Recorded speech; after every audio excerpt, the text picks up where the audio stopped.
Hello, Monetization Nation. Kate Erickson is the engine of Entrepreneurs on Fire, an award-winning podcast where John Lee Dumas interviews inspiring entrepreneurs. Kate is also the co-author of the podcast journal, Ideas to Launch in 50 Days. Her goal is to help entrepreneurs achieve financial and lifestyle freedom. Today, we're going to discuss with Kate the systems and processes of running a successful podcast and digital business.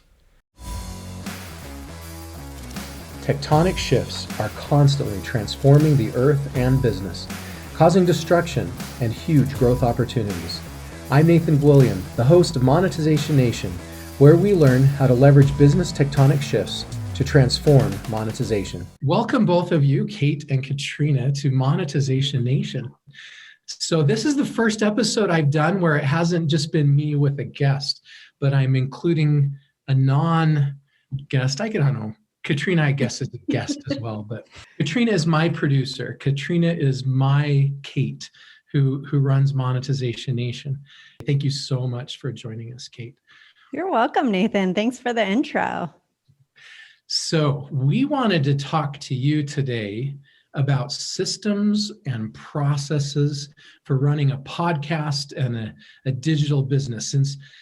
Since John is the face of the venture, but you're the engine that kind of makes everything work in the background, which we know is really the important part. Don't tell John that. And so I wanted to have Katrina on the show because she has a bunch of questions for you. So we like to start off by asking you to share something that you're super passionate about. I'm very passionate about time because I've found over the past 10 or so years that time equals freedom. I'll share a quick story if that's okay. The last corporate job, well, not the last corporate job, the second to last corporate job that I had, because I did go to entrepreneurship and then back to corporate again. I requested time off to take a vacation and it was denied. And that really flipped a switch for me of wow, I am choosing to let somebody else have control over what I'm doing with my time. And that was a biggie for me. I mean, I always knew that I only had 2 weeks of vacation at my job, and that was just the way it was. But for some reason, that moment really sticks out in my mind as gaining a new appreciation and a new passion for time, and realizing that if I wanted to be in control of my time and have freedom around that it was going to mean making a change in my everyday. So very passionate about time because to me, time equals freedom. I love it. And you and your husband have set up a pretty unique lifestyle where you've kind of maximized that freedom and have created a venture that produces great money for you, but even more important, allows you to live the lifestyle you want to live. You want to talk a little bit about that lifestyle you've created and kind of the story behind how you guys created that? Yeah, absolutely. It started out with John. John really had the idea for Entrepreneurs on Fire, and it came from a pain point that he saw. He was in the car driving to work a lot.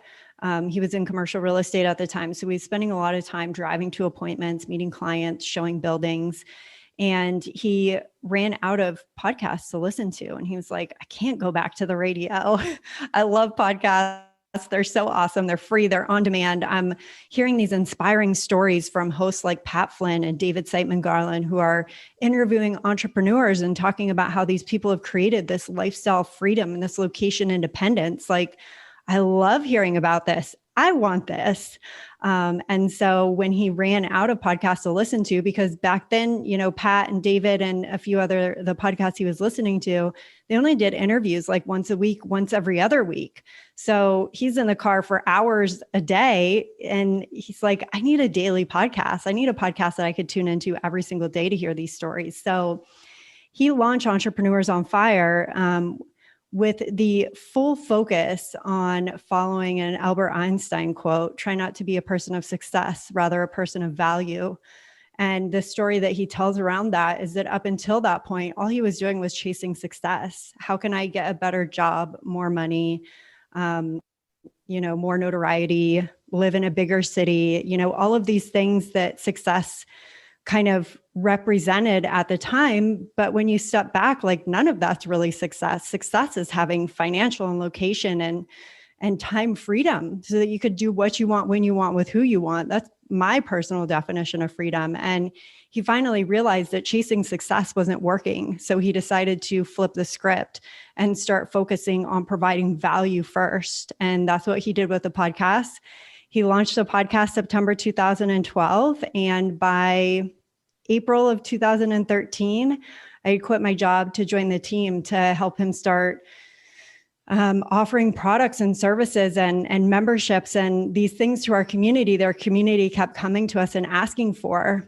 And it just proved that, him going all in on just providing the highest amount of value that he possibly could, that showed people that this was a person that they could know, like, and trust, that he was showing up for them. And with that came requests and questions and stories and struggles and pain points. And he was able to take all of that and create, our first mastermind, our first online course, our first journal, his book that he's publishing. And so it's been quite the journey, but we are absolutely loving every second. Well, congratulations on the success you've had. I've already pre-purchased your book in Thank you. And audio form, and I'm super excited for it to come out here soon. Thank you so much. So in all of this adventure you two have been through together, what is the greatest home run that you guys have hit? What's the greatest success that you've had? Wow. That's a big question because it kind of goes back to, like, what does success mean to you, right? Gosh, I mean, I feel like we've been so blessed to have, like, really, a moment that stands out to me for sure is when we got to go on a trip to Guatemala to see a school that we helped build through Pencils of Promise. I don't know if you've heard of this organization. They help build schools in developing countries. We got to be at a school opening that we helped fund, and that was an incredible experience. That was thanks to the launch of the Freedom Journal, which was our first journal that we published in January 2016 on Kickstarter. That generated $453,000 in 33 days. And that was just like, so over 7,000 people backed the project, and, like, gives me chills thinking about it, because John and I initially started out with launching the Freedom Journal and thinking, like, well, let's try this on Kickstarter. Neither of us knew anything about Kickstarter. We'd never tried the platform before. We had our own audience, but we thought, well, it can't hurt to try and reach people that we don't know yet. And in fact, we just had a woman, Elizabeth Granados, down to our house in Puerto Rico 2 weeks ago. She found out about us through Kickstarter, ordered the journal, and launched her business. And now her business is doing incredibly well because she took the 100 days to accomplish her number one goal, thanks to the Freedom Journal. So, everything is very connected. I see, like, I pick out points in our business that have been such huge wins, and all of them are linked to other things that we've done, or people we've met, or projects that we've funded, or, charities that we've donated to. And it really is like a beautiful, connected system when you run a business that, is all working towards the same goal of, from the very beginning, we just wanted to inspire millions of people to understand that they had a choice other than, working a job that they didn't like, to understand that they had a choice other than, struggling financially, to understand that they had a choice to be stuck in one part of the country or, internationally. Like, you don't need to settle for any of that. So that's what we're looking to get out into the world. What an inspiring story. And it also reminds me of the law of the harvest too. If we want to have love in our lives, if we want to have success in our lives, the best way to do that is to help other people have love and success in their lives. And as you define your success by helping build a school and being able to be part of that and how that helped you feel successful, you achieved that because you helped other people through your listeners, your watchers, through your podcast and YouTube channel and such, and through those children that you helped create that school for. So thanks for the huge difference for good that you guys are making. Yeah, absolutely. All right, tell me about your biggest failure or mistake that you've made, and what'd you learn from it? Goodness. Okay. Gosh, for me personally in the business, and Katrina, I'm sure you handle so many of the same like day-to-day and like overall bigger picture things that I handle in our business. One of those things is finances, which kind of, is can be a very charged subject. Not in the respect of just in the respect that if you don't understand your numbers and know your bottom line, then you're never going to be working towards the opportunity to reinvest in your business, to invest in projects like Pencils of Promise, et cetera. And from the very beginning, John and I have been very in tune and, in touch with what our numbers are. We do monthly income reports where we share every single penny we make, every single penny we spend. Not only helps hold us accountable, but it helps show people what it takes to run a 7-figure business, and that, you really have to be on top of your numbers all the time. And a huge failure on my part is when we moved to Puerto Rico, we had to adjust our our bank merchant and our credit card processing, because the company that supported us in the US, they then considered Puerto Rico not a part of the US. So we had to transfer those accounts. And in transferring those accounts, the merchant company failed to let us know that they did not accept American Express. They only accepted Visa and MasterCard. Should have been on me, because I take full responsibility for the things that I'm responsible for in the business. I really wish they would have let me know that, but they didn't. And I didn't, dig deep enough to understand that. And about 2 months went by and I was doing a balancing of our numbers of, what we should have generated from our online courses and students and what was actually being deposited into our bank account. And I found a big disparity. And it was those American Express payments were coming through, but they weren't actually being transferred because our merchant account wasn't connected to American Express any longer. So that was a very hard lesson. And, John and I had some very charged conversations around, what a mistake like that can do to a business. And I would say that's probably something that stands out in my mind as the biggest lesson that I learned from that is you do have to take full responsibility for everything that happens in your business.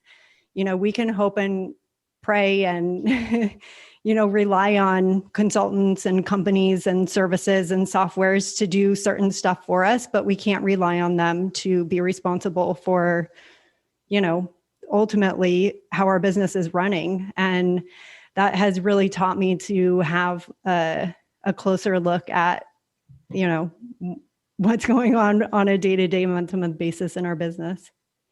What a great point is that at the end of the day, we are responsible.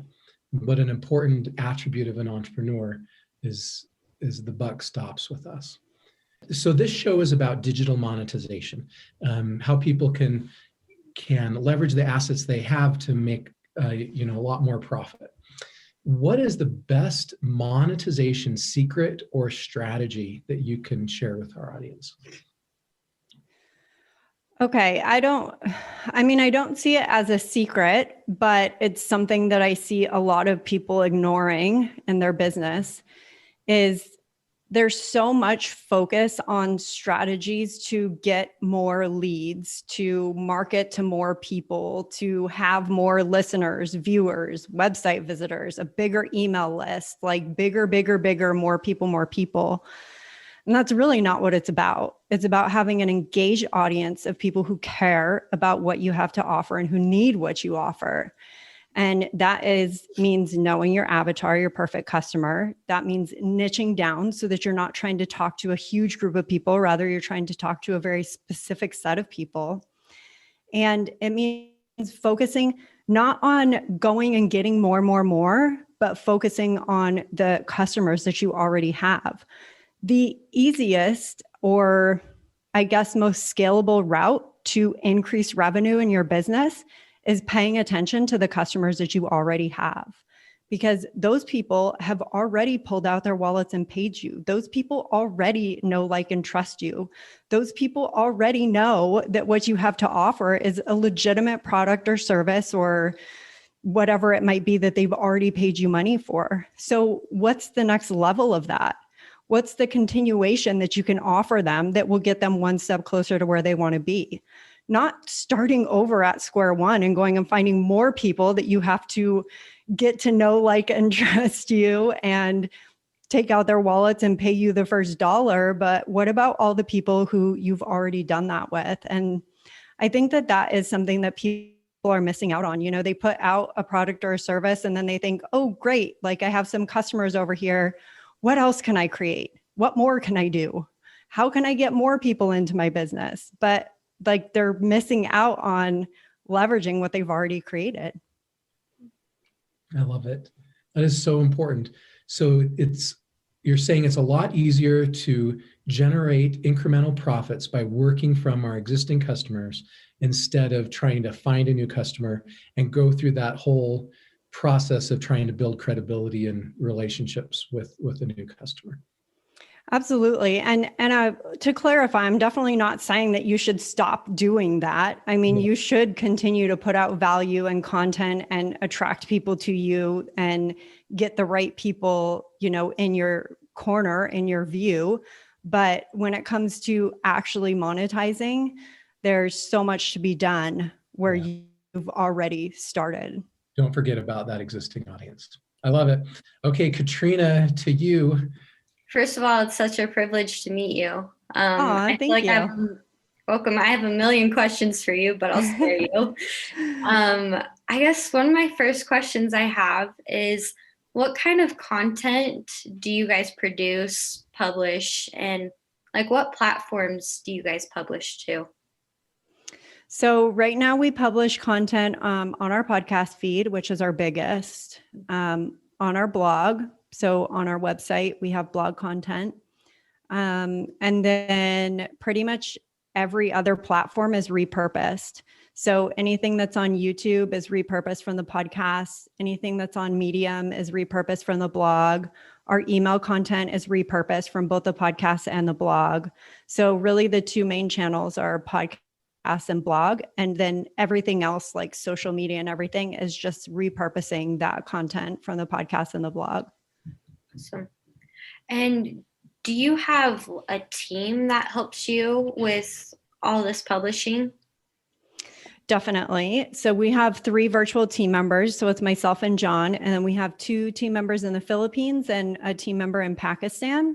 Oh, wow. Our team member in Pakistan is really the one that helps John most with the actual content on the podcast in terms of like uploading. John does all the recording, editing, and then at that point it's uploaded, scheduled, and like descriptions and everything are created, repurposed from the show notes pages, which is done by one of our other virtual team members in the Philippines. So those 2, JM and Tipo, they really manage podcast content. I manage all of our blog content, so I'm completely in charge of that. And then our team member, Jess, really helps us with anything community related. So from a systems perspective, I'm happy to share with you guys in terms of like what happens from, you know, the time John books a guest till the time that that interview actually goes live, who's touching what and like how that flows. But yeah, we do have team members helping with different parts of the process. What do you use to schedule your posts? So for the blog? For all of your content, do you guys have different platforms that you use or? Yeah, so for the blog, everything's scheduled within WordPress. Our site's on WordPress. So everything's in there. We use Hootsuite for social media. So that's the scheduling tool that we use for social media. Podcasts are all scheduled in our podcast host, which is Libsyn. And then YouTube is through a tool called repurpose.io. So that helps you automatically get podcast content onto different social media platforms. So we use repurpose.io for that. Okay. And Splashio. Splashio is another tool that creates like the little snippets that we can post on social media. So we use Splashio as well. And how far in advance do you guys publish or schedule your posts? For the podcast, at least 30 days. So we're always a month ahead on podcasts. For the blog, probably like 2 weeks. Okay. Yeah. And are there any other tools that you guys use to help you besides like Hootsuite and Libsyn in the publishing process? I guess not in the publishing process, no. I guess in terms of like the overall system that we have put together, a lot of our organization and scheduling for the podcast and tracking that is done we use Google Sheets and Google Docs a lot. Okay. Just because it's easy to share with team members. Everything's like live updates. We use Asana for project management, which is a really helpful tool for us. I guess one of my last questions I have is someone who's just basically starting off in your shoes. What advice would you have for me or others who are just starting off publishing their content? Yeah, I would say don't get overwhelmed at the thought of trying to create systems around everything at the same time. I would choose whatever is your guys's either most regular content that you create or that has the highest ROI for the business, and take that one thing and have your full focus be to create a system around how that content is created, scheduled, published, shared. And then once you have done it with that one thing, then like find what that next thing is. But don't try and feel like you need to create systems around everything like right at the same time. So maybe for you guys, it's the podcast. And so you think about like, what steps do we take to create the podcast? Like every single person involved on your team, whether it's just the two of you or there's other people involved, like what are the exact steps that you take from the time that you research a guest, find a guest, book a guest, get a guest on the line with you? How are you preparing the questions, the content? What's the editing process? Who's uploading, who's scheduling, like who's creating a show notes page if you guys do show notes. So really just like dive deep into every single step that happens when you do that thing. And then in that, you can start to find efficiencies of like, if there's an outline that you can create, or like actually for scheduling for the podcast, we use Schedule Once for our interviews. And that is really helpful because just in that process alone, we can get every piece of information we need from the guest, including like their talking points, their headshot, when the interview is going to be, their release. There's like 6 different things that happen just with that one tool that we were able to put in place thanks to the system that we created for it. Thank you so much, Kate, for sharing your stories and knowledge with us today. Here are some of my key takeaways from this episode. Number 1, when starting a digital business, first, find a way to add value to your customers' lives. Number 2, content creation has become an essential part of businesses. We should develop systems to help with the process of creating and publishing content. Number 3, repurposing content saves time and resources, generates more reach, increases online presence, improves SEO, and strengthens our messaging. Number 4, digital tools are a great way to help with publishing and management and do a lot more with fewer resources. Number 5, at the end of the day, we need to remember that we are responsible for everything that happens within our systems. If you enjoyed this interview and want to learn more about Kate or connect with her, you can find her on LinkedIn. If you want to learn more about Entrepreneurs on Fire, you can visit their website, eofire.com.